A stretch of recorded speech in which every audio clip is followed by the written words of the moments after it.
चाची मेहरू मूमल अदा मल्हार जो जेकॾहिं वियाह थी पिया तो उन में कहिड़ो नुक़सान थी पिया। ॿीहर इहा ॻाल्हि पंहिंजी ज़बान ते न आणिजां।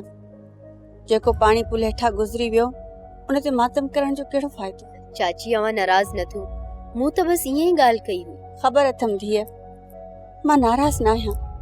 चाची जे दिल में न कयो त अॼु अवां जी मानी मां ठारायां। मां चाहियां थी त मां कंहिं कम में हथ वंडरायां अवां जो। खान बहादुर खे शाबस हुजे जे ॾुखे वक़्त में तव्हांजो साथ ॾिनो। जेकॾहिं हुन जो हथ न हुजे हा न त ॻोठारा मिली करे साले खे कोई मारे छॾीना। चाची दुआ कर त भाऊ साले जल्द आज़ाद थी अचे, असांजा ॾुखिया ॾींहं बि टरी वेंदा। हाँ जे मथां घणा ॾींहं ॿार थियण मां नथी चाहियां।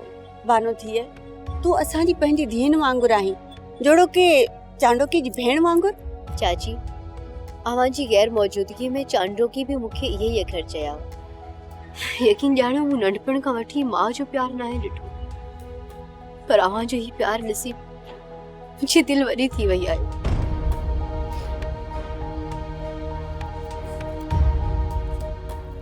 दिल न लाए धीअ, मां तो सके बाबा साईं जमादार हयात आयो उन न्यापो दिनो आहे। साले चयो आहे त सूबेदार आहे नमक कराओ, थोरो उन जो ख्याल कजो। सोढा जेकॾहिं सूबेदार बचे अहिड़ी का हरकत कई त आउं उन जी वर्दी लहराए छॾींदुसि। छा सम्झी? बाबा साईं इन सूबेदार जी वर्दी लहण सां साले मोटी त कोन ईंदो। को अहिड़ो कदम खणो जंहिंसां साले जी ज़िंदगी बची पवे। सोढा इहो कमु जेकॾहिं आउं तोखे ॾियां त छा तूं इहो कमु करे वेंदे? बाबा साईं इन सोढे जी तव्हां जे मथां जान बि कुर्बान आहे, पर साले खे थाणे मां कढण एतिरो आसान कमु न आहे। बाबा साईं ख़बर अथई सोढा, ख़बर अथई इहो तमामु मुश्किल टास्क आहे, पर आउं तोखे सम्झायां थो असांखे करणो चाहे।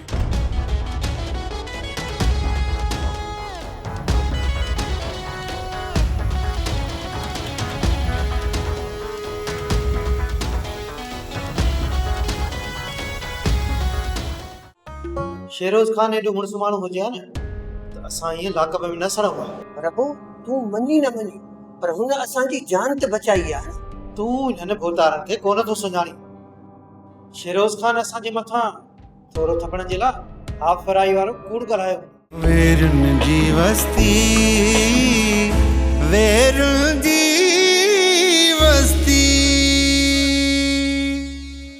सब्सक्राइब कयो असांजो ऑफिशियल यूट्यूब चैनल सिन टीवी HD ड्रामा ऐं वधीक अपडेट लाइ बेल आइकन खे क्लिक करियो।